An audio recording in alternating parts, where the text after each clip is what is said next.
Good morning students, मैं sir विकास शर्मा और आज हम चर्चा करेंगे जॉन रॉल्स के न्याय के सिद्धांतों पर।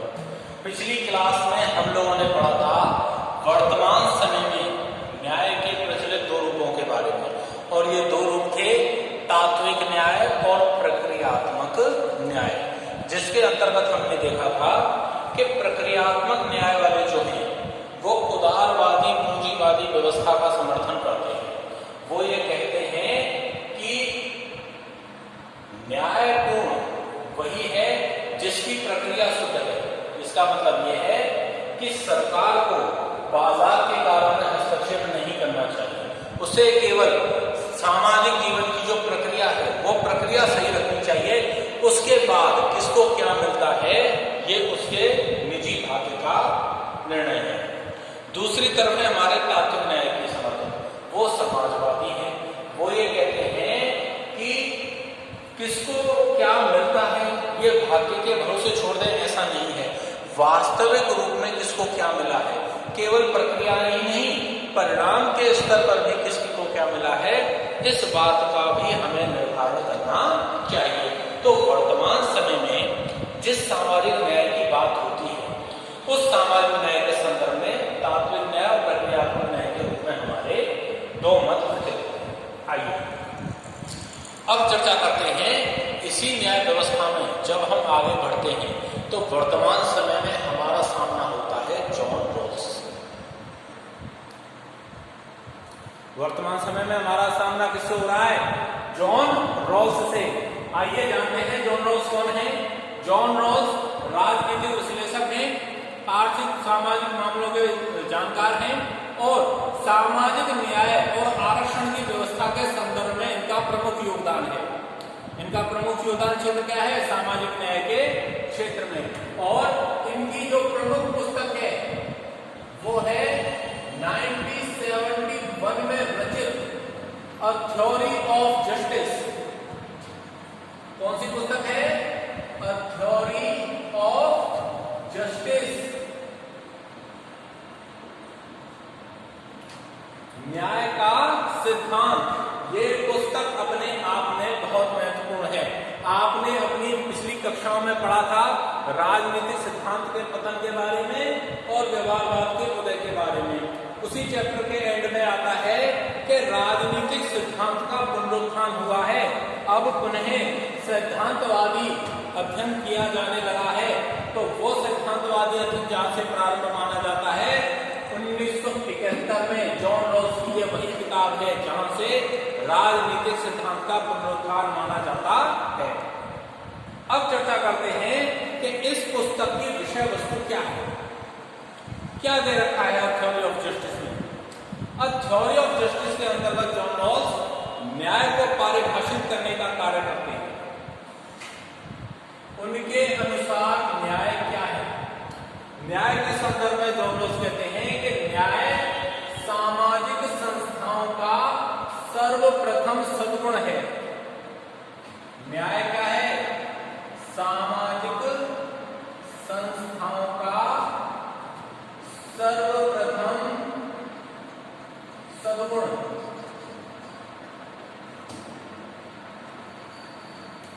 सामाजिक संस्थाओं में आपकी सभी संस्थाएं आ जाती हैं, जिसमें आपकी आर्थिक संस्थाएं भी आएंगी, सामाजिक राजनीतिक संस्थाएं भी आ जाती हैं। और जॉन रॉल्स ये कहते हैं कि न्याय क्या है, इन सभी सामाजिक संस्थाओं का पहला सद्गुण है।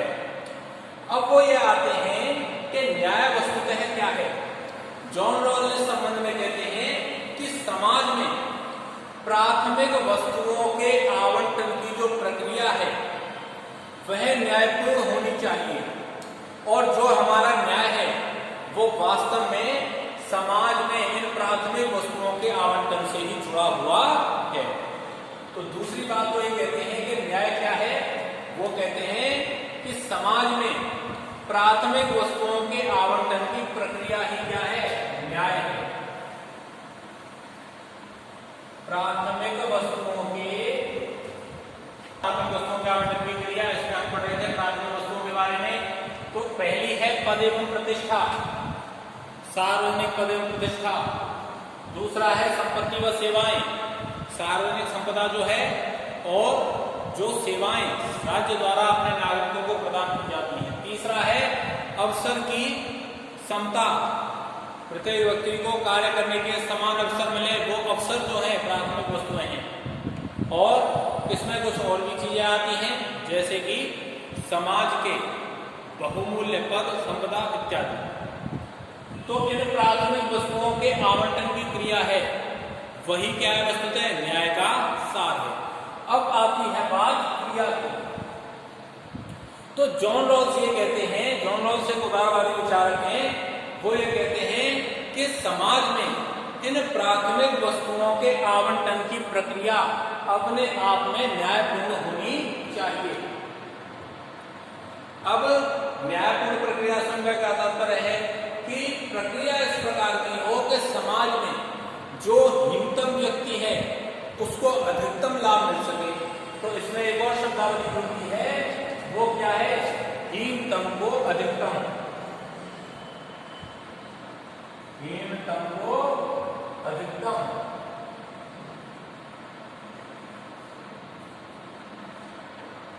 ठीक, ये हमने इसमें जोड़ लिया है कि प्रक्रिया कैसी होगी, वैसी प्रक्रिया होगी जो कि हीनतम को अधिकतम देगी। अभी देखिए, हमने पहले पढ़ा था प्रक्रियात्मक न्याय के बारे में, जिसमें कहा गया है कि प्रक्रिया आप सही रखिए, किसको क्या मिलता है ये उसके भाग्य का फैसला है। और यहाँ पर जॉन रॉल्स कैसी बात कर रहे हैं कि प्रक्रिया तो होगी, लेकिन वो प्रक्रिया ही ऐसी होगी जो कि समाज के हाशिए पर खड़े व्यक्ति को, हीनतम स्थिति में खड़े व्यक्ति को अधिकतम लाभ प्रदान करने वाली होगी। प्रक्रियात्मक न्याय ही है, लेकिन प्रक्रियात्मक न्याय भाग्य के भरोसे नहीं है, वो ऐसा है जो कि हीनतम को अधिकतम न्याय दे रहा है। इसीलिए चूंकि उन्होंने प्रक्रियात्मक न्याय को सिद्ध कर दिया है, उसे और भी परिष्कृत कर दिया है, इसीलिए जॉन रॉल्स ने अपने न्याय के सिद्धांत को शुद्ध प्रक्रियात्मक न्याय की संज्ञा दी है। किसकी संज्ञा दी है? शुद्ध प्रक्रियात्मक न्याय की संज्ञा दी है। ठीक है, अब हमने पढ़ लिया है जॉन रॉल्स के बारे में, हमने पढ़ लिया जॉन रॉल्स की पुस्तक के बारे में, हमने जान लिया कि न्याय के संदर्भ में जॉन रॉल्स क्या कहता है, न्याय की क्या परिभाषा देता है। हमने पढ़ लिया है प्राथमिक वस्तुएं किन्हें कहते हैं। हमने ये भी पढ़ लिया कि जॉन रॉल्स जिस क्रिया को कह रहा है उस क्रिया से उसका क्या तात्पर्य है, हीनतम को अधिकतम। और अंत में हमने जान लिया कि जॉन रॉल्स ने अपने न्याय के सिद्धांत को शुद्ध प्रक्रियात्मक न्याय कहा है। अब हम चर्चा करेंगे कि जॉन रॉल्स के न्याय के सिद्धांत की प्रक्रिया संपन्न कैसे होती है।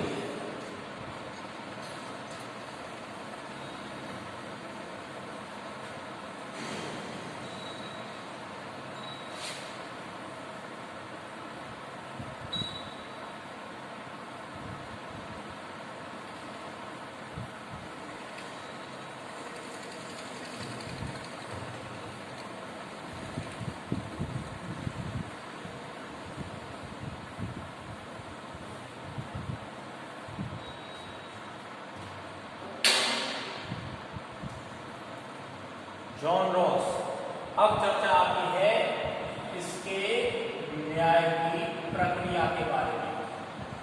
तो अब सुनिए, जॉन रॉल्स अपने न्याय की प्रक्रिया को प्रारंभ करने से पहले समाज का विश्लेषण प्रारंभ करता है। वो ये कहता है कि समाज कोई ऐसा व्यवस्था नहीं है जिसमें सभी व्यक्ति स्वतंत्र एलिमेंट की तरह, स्वतंत्र तत्वों की तरह रह रहे हैं, जी रहे हैं। समाज एक ऐसी प्रक्रिया है जिसमें सभी व्यक्ति एक दूसरे से एक जंजीर के द्वारा, जंजीर के जैसे जुड़े हुए हैं। जैसे चैन की एक स्थिति को गर्म किया जाए तो उसका दूसरा सिरा भी गर्म हो जाता है, ठीक उसी प्रकार समाज में भी जब एक व्यक्ति लाभ पाता है तो उसके लाभ का अधिकार समाज के सभी लोगों को उसका लाभ मिलना चाहिए, क्योंकि उस एक की प्रगति में सबकी प्रगति निहित होती है। जैसे हम उदाहरण लेते हैं शाहरुख खान का या सलमान खान का। आज हमारे लिए वो सुपरस्टार हैं, वो लाखों करोड़ों रुपए कमा रहे हैं और उसके मालिक हैं।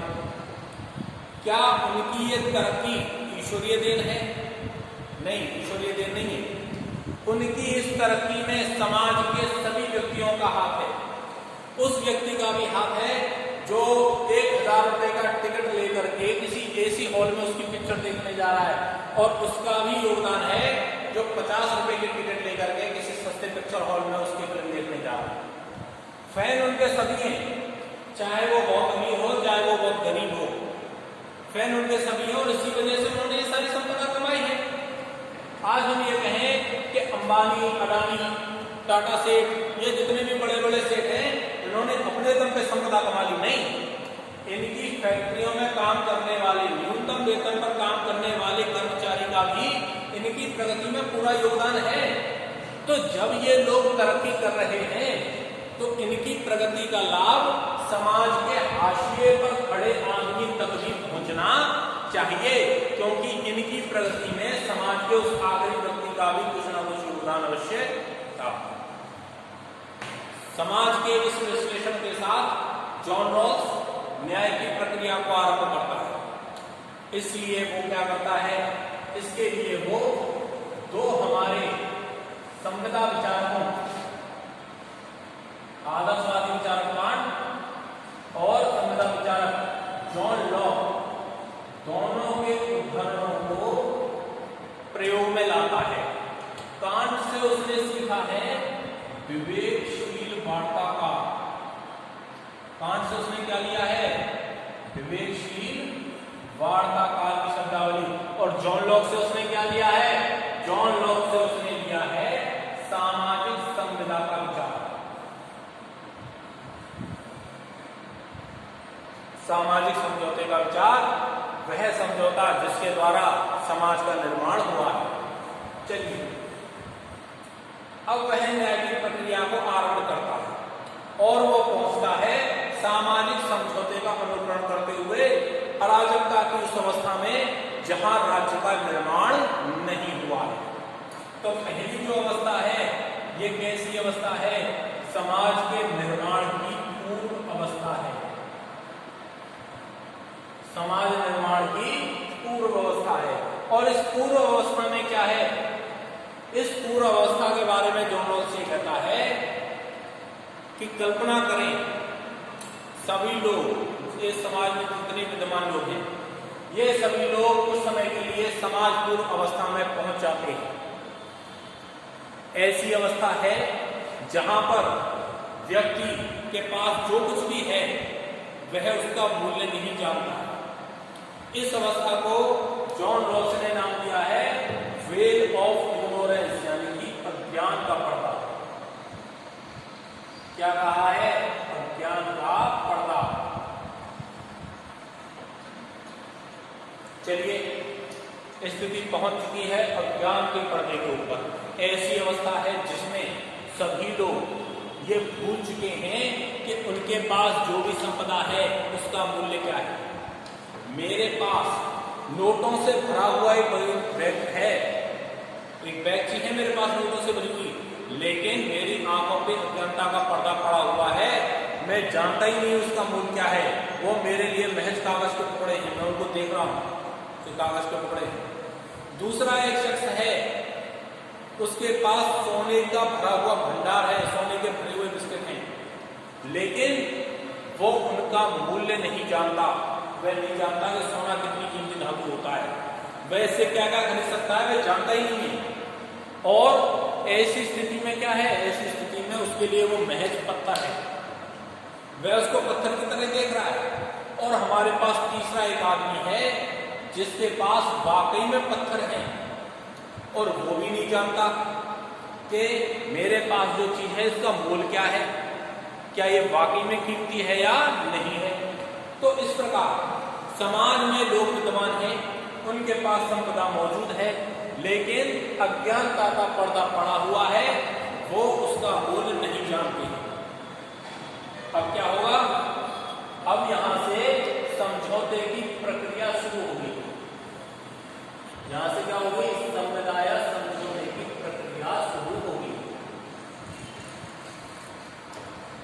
अब जितने भी लोग विद्वान हैं उनकी आंखों पे अज्ञानता का पर्दा पड़ा हुआ है, लेकिन वो मूर्ख नहीं है, उनके अंदर नैतिकता विद्यमान है। और नैतिकता होने की वजह से वो कैसे हैं? विवेकशील व्यक्ति है। जो शब्दावली में पाठ से लिखा है विवेकशील वार्ता का, वो विवेकशील हैं। और अब वो क्या करेंगे? आपस में बातचीत करते हैं। हर व्यक्ति के अंदर एक निजी स्वार्थ का दायरा है। वो ये समझ रहा है कि कहीं ऐसा ना हो कि जिस चीज को मैं अमूल्य समझ करके बैठा हूं, जब अज्ञानता का पर्दा हटेगा, जब सामने आए, तो हो सकता है मैं सबसे हितम स्थिति में पहुंच जाऊं। मेरे पास नोटों की भरी बैग है, मैं जानता ही नहीं हूं कि इन कागज के टुकड़ों का क्या मूल्य है। हो सकता है कि मैं इन दोनों से ज्यादा अमीर हो जाऊं, और हो सकता है कि मैं बिल्कुल हितम स्थिति में आ जाऊं। एक बंदा जो सोने की बिस्किट लेकर के बैठा था, वो ये तो जानता है कि इसका कोई मूल्य नहीं है, लेकिन वो इतना जरूर समझता है कि जब मैं वास्तविक स्थिति में आऊंगा तो हो सकता है मैं सबसे अमीर हो जाऊं, और हो सकता है मैं बिल्कुल हितम चला जाऊं। और सेम यही सोच किसकी है? थर्ड पर्सन की, जिसके हाथों में वाकई में पत्थर है, लेकिन वो उनका मुंह नहीं जानता। लेकिन वो ये जरूर जानता है कि जब अज्ञानता का पर्दा हटेगा तो हो सकता है मैं सबसे ऊंचा पहुंच जाऊं या सबसे नीचा पहुंच जाऊं। तो ऐसी स्थिति में ये सब लोग क्या करते हैं? आपस में वार्ता करना शुरू करते हैं। इस उनको कहा गया विवेकशील वार्ता का। तो अब वो लोग बातचीत करना शुरू करेंगे, एक दूसरे के साथ कॉम्प्रोमाइज करना शुरू करेंगे। तो और इस प्रकार वो ऐसा आवंटन करेंगे जिससे कि सभी लोगों को बराबर लाभ मिल जाए, और जब अज्ञानता का पर्दा हटे तो कोई भी हीनतम स्थिति में स्वयं को ना पाए। अब कैसे होगी आवंटन की प्रक्रिया? मेरे पास जो कागज के टुकड़े थे, मैंने कुछ कागज के टुकड़े उसको दिए, बदले में उसके बदले उससे सोना लिया। कुछ कागज के टुकड़े मैंने उसको दिए, उसके बदले में उससे पत्थर ले लिए। उस सेकंड पर्सन ने थर्ड पर्सन को सोने के टुकड़े दिए और उससे कुछ पत्थर ले लिए। तो इस प्रकार सभी लोगों के पास पैसे हैं, पत्थर के टुकड़े भी हैं और सोने के टुकड़े भी हैं। तीनों की स्थिति अब कैसी हो गई है? बराबर हो गई है। अब क्या होगा कि अब जब अज्ञानता का पर्दा हटेगा, जब तीनों को वास्तविक अपनी चीजों का ज्ञान होगा, तब वो ये देखेंगे कि हमारे पास जो हम तीनों की सामाजिक स्थिति है वो अब कैसी है? बराबर है। हम तीनों के पास बराबर मात्रा में पत्थर हैं, कागज के नोट हैं और सोने के बिस्किट भी हैं। तो इस प्रकार जो प्रक्रिया होगी वो कैसी होगी? निश्चित रूप से न्यायपूर्ण प्रक्रिया होगी। ये है हमारे जॉन रॉल्स का न्याय का सिद्धांत। अब ये तो बात रही कि समाज पूर्ण अवस्था में किस किस प्रकार से आवंटन होगा। अब मान लीजिए कि समाज की स्थिति आ चुकी है, अज्ञानता का पर्दा हट चुका है। अब क्या होगा? अब प्रक्रिया कैसे होगी? समाज का संचालन कैसे होगा?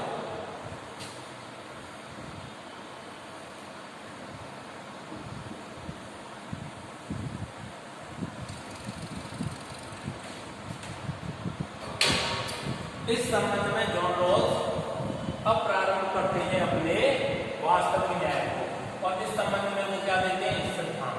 सबसे पहला सिद्धांत है समान स्वतंत्रता का सिद्धांत। पहला सिद्धांत। अब आता है दूसरा सिद्धांत। दूसरा सिद्धांत में पहला जो बिंदु है वो है भेद मूलक सिद्धांत, और दूसरा क्या है? अवसर की उचित समता।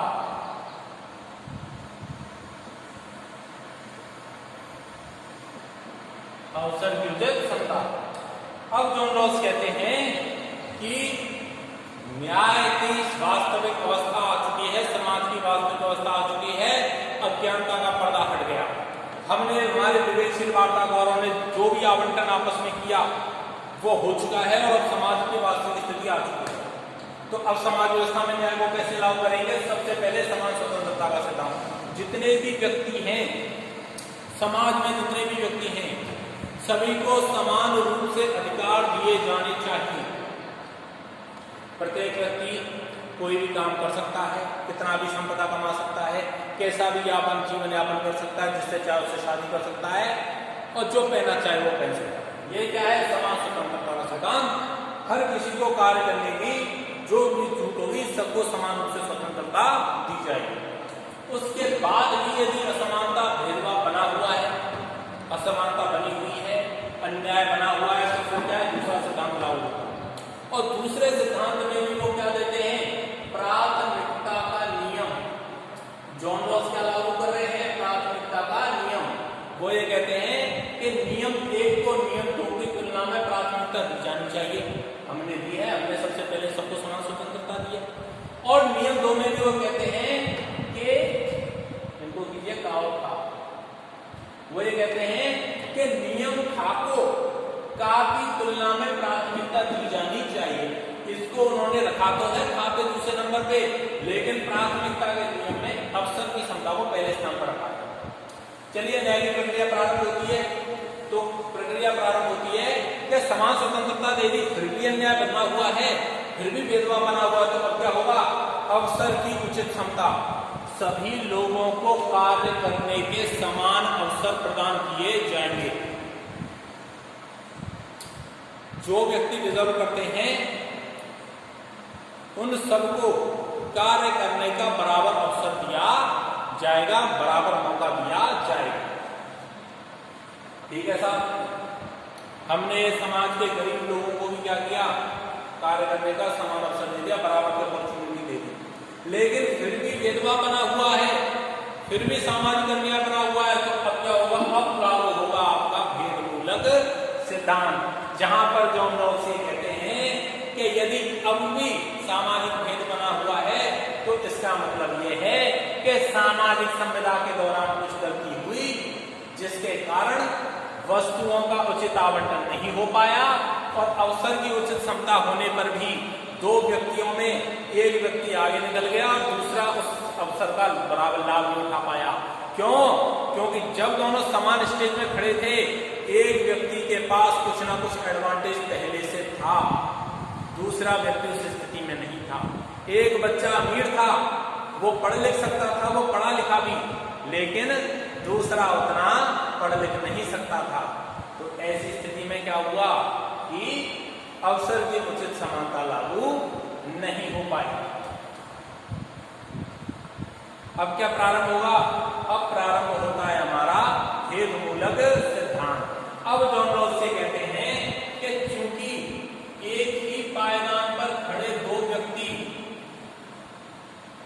इनमें से एक कुछ एडवांटेज इसको है और इसको एडवांटेज नहीं है, और अंतिम परिणाम में जो दोनों आगे बढ़े तो ये बंदा आगे पहुंच गया और ये पीछे रह गया।